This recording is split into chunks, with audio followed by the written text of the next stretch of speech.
Hello बच्चों, मैं हूँ आपकी हिंदी टीचर अंजू मैडम और मेरे क्लास में आप सभी बच्चों का हार्दिक स्वागत है।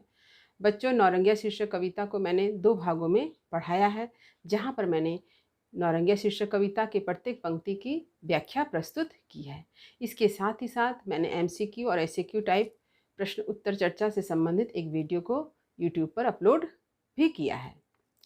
नौरंगिया पार्ट से जो लॉन्ग आंसर टाइप क्वेश्चन पूछे जाते हैं, उसमें से मैंने नौरंगिया शीर्षक कविता के उद्देश्य की भी चर्चा की है।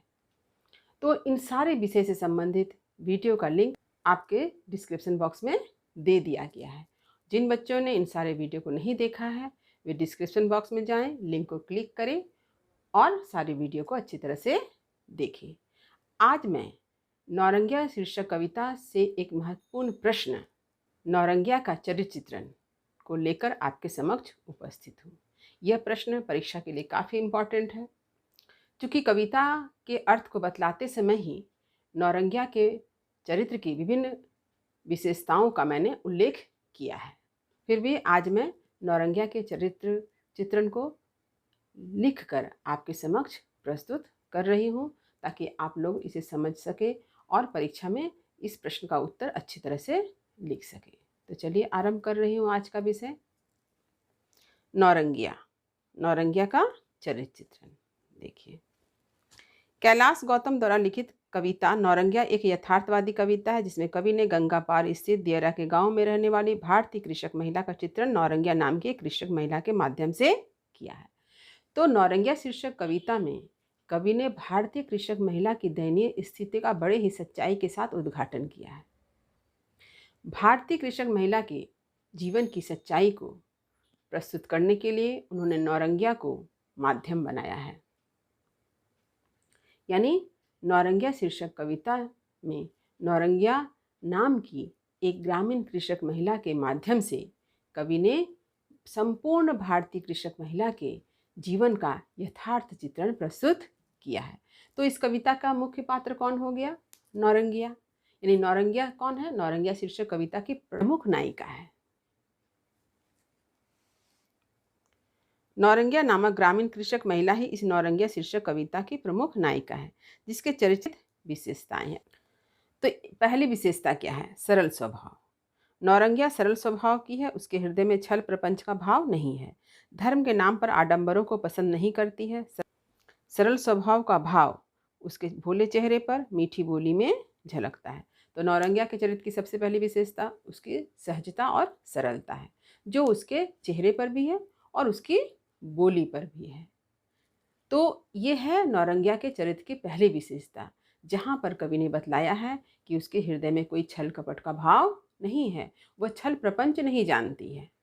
उदाहरण के साथ लिखिएगा जरूर। बिल्कुल है लाठी सी सीधी, भोला चेहरा मीठी बोली। दूसरी विशेषता क्या है? देखिए, कर्मठ स्वभाव। नौरंगिया इतनी कर्मठ है कि हमेशा काम में ही लगी रहती है। वह कभी भी काम से जी नहीं चुराती है, बल्कि सुबह से शाम तक वह निरंतर अपने कर्म में जुटी रहती है।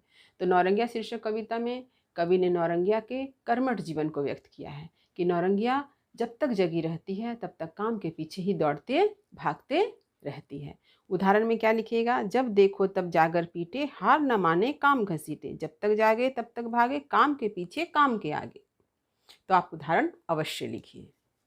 तीसरी विशेषता देखिए, साहस के साथ चुनौती का सामना। यानी नौरंगिया के चरित्र में क्या है? साहस का भाव है, और इसी भाव के साथ वह विभिन्न चुनौतियों का सामना करती है। तो क्या चुनौती है? देखिए, नौरंगिया साहसी है, वह खेतों में काम करती है। वह जिस ग्रामीण परिवेश में रहती है वहाँ सांप बिच्छू गोजर बिलबिलाते रहते हैं, परंतु वह डरती नहीं, बल्कि सबके साथ साहस के साथ निपटती है।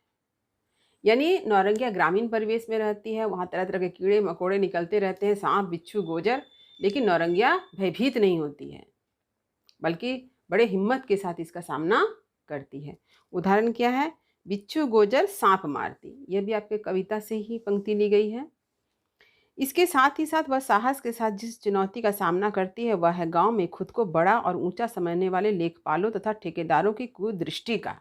देखिए, ये बहुत इम्पॉर्टेंट है कि नौरंगिया जिस ग्रामीण परिवेश में रहती है, जिस गांव में रहती है, वहाँ पर गांव में रहने वाले जो अपने आप को खूब बड़ा समझते हैं, अपने आप को बहुत ऊंचा समझते हैं, ऐसे कौन है, लेखपाल हैं, ठेकेदार हैं, इन लोगों की गंदी दृष्टि, इन लोगों की कुदृष्टि इन ग्रामीण महिलाओं पर हमेशा रहती है।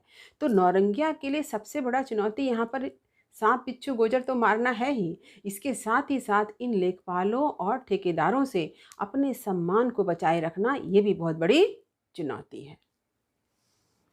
समाज के ऐसे लोलुप व्यक्तियों के सामने स्वयं की मर्यादा, अस्मिता को बचाना किसी भी गरीब स्त्री के लिए चुनौतीपूर्ण एवं साहसिक कार्य है। नौरंगिया भी ऐसे स्वभाव की है। अगला देखिए, मनोरंजन या रसिक प्रिय। नौरंगिया सीधे सरल स्वभाव की है। मनोरंजन और आनंद के लिए रेडियो से विविध भारती, यानी विविध भारती क्या है, रेडियो स्टेशन है, पर गाने भी सुनती है। कहने का तात्पर्य है कि वह गाना सुनना पसंद करती है। यानी हम लोगों ने नौरंगिया के बारे में ये जाना कि वह सरल स्वभाव की है, सहज स्वभाव की है, कर्मठ है, साहस के साथ चुनौती का सामना करती है। लेकिन नौरंगिया के चरित्र का एक ऐसा पक्ष है जहाँ वह मनोरंजन को भी पसंद करती है, गाना सुनना पसंद करती है। अगली विशेषता देखिए, सामाजिक मर्यादा का निर्वाह। कवि ने बतलाया है कि नौरंगिया का पति निकम्मा व कामचोर है, वह बदसूरत है, फिर भी नौरंगिया उसके साथ अपना निर्वाह खुशी खुशी करती है, अर्थात वह सामाजिक मर्यादा का निर्वाह करती है। उदाहरण, मर्द निकट्ठू जनका जोइला, लाल न होता ऐसा कोयला, उसको भी वह शान से जीती, संग संग खाती, संग संग पीती। यानी कवि ने बतलाया है कि हमारे भारतीय कृषक महिला के जीवन की स्थिति ऐसी दयनीय है कि सामाजिक मर्यादा के नाम पर उसका विवाह किसी से भी करा दिया जाता है। नौरंगिया के साथ भी ऐसा ही हुआ है। नौरंगिया एक भारतीय कृषक महिला है और सामाजिक मर्यादा के नाम पर उसका विवाह एक बदसूरत और निकम्मे व्यक्ति से करा दिया जाता है। फिर भी नौरंगिया समझौता कर लेती है। तो ये भारतीय कृषक महिला की नहीं, पूरे भारतीय नारी के जीवन की एक विडंबना है। तो यह नौरंगिया के जीवन की एक बहुत बड़ी विडंबना है कि उसका विवाह जो है एक निकम्मे व्यक्ति के साथ हुआ है। ऐसा होने के बावजूद भी नौरंगिया जो है बड़े ही समझौतापूर्ण जीवन जीती है। अगली विशेषता देखिए, रूप गुण संपन्न। नौरंगिया रूप गुण से संपन्न है। उसे देखकर लगता है कि वह सांचे में ढली हुई ईश्वर की अनुपम रचना है। उसका चेहरा 100 बार धोए गए तरोताज़ा चेहरा की तरह दमकता है। वह हमेशा मुस्कुराती रहती है। वह व्यवहार कुशल है। उसके रूप गुण की व्यवहार की चर्चा अखबार की सुर्खी की तरह है। तो कवि ने यह भी बतलाया है कि नौरंगिया रूप गुण से संपन्न है, व्यवहार कुशल है, उसका चेहरा जो है काफ़ी दमकता हुआ प्रतीत होता है और उसके रूप गुण की चर्चा जो है पूरे गांव में अखबार की सुर्खी की तरह है। यहाँ पर भी आप कविता की कुछ पंक्तियों को उदाहरण के स्वरूप लिख सकते हैं। चूँकि मैंने यहाँ लिखा नहीं है, लेकिन आप लिखेंगे तो गलत नहीं होगा, बल्कि आपका उत्तर और भी अच्छा होगा। तो आप स्वयं से यहाँ उदाहरण जरूर लिखें। इस प्रकार नौरंगिया शीर्षक कविता में कवि कैलाश गौतम ने प्रमुख नायिका नौरंगिया के सरल स्वभाव, छल प्रपंच रहित मनोभावों के साथ साथ उसके कर्मठ जीवन शैली को बहुत ही यथार्थ रूप में प्रस्तुत किया है। नौरंगिया के चरित्र के यह सारी विशेषताएं भारतीय ग्रामीण कृषक महिला के चरित्र की विशेषताएं कही जा सकती है, जो अनवरत जीवन संघर्ष कर रही है। तो इस प्रकार कवि कैलाश गौतम जी ने अपनी नौरंगिया शीर्षक कविता में कविता की प्रमुख नायिका नौरंगिया के चरित्र के विभिन्न गुणों का वर्णन किया है। और ये गुण जो हैं सिर्फ नौरंगिया का गुण नहीं है, बल्कि हमारे भारतीय ग्रामीण महिला, भारतीय कृषक महिला की भी चारित्रिक विशेषताएं हैं, जो जीवन में विभिन्न चुनौतियों का सामना करके जीवन यापन कर रही है। तो उम्मीद करती हूँ कि नौरंगिया का चरित्र चित्रण भी आपको अच्छी तरह से समझ में आ गया होगा। यदि कहीं कुछ समझने में दिक्कत हुई हो तो आप कमेंट अवश्य करें। मैं आपके हर प्रश्न का जवाब यथासंभव अवश्य दूंगी। वीडियो को लाइक करें, सभी पढ़ने वाले विद्यार्थियों में इसे शेयर भी अवश्य करें। जो बच्चे मेरे चैनल पर नए हैं वे चैनल को सब्सक्राइब करना ना भूलें, ताकि हर नए वीडियो का नोटिफिकेशन उन्हें समय समय पर मिल सके। तब तक पढ़ते रहिए, जीवन में आगे बढ़ते रहिए। मेरी शुभकामनाएं आप सभी बच्चों के साथ है। धन्यवाद।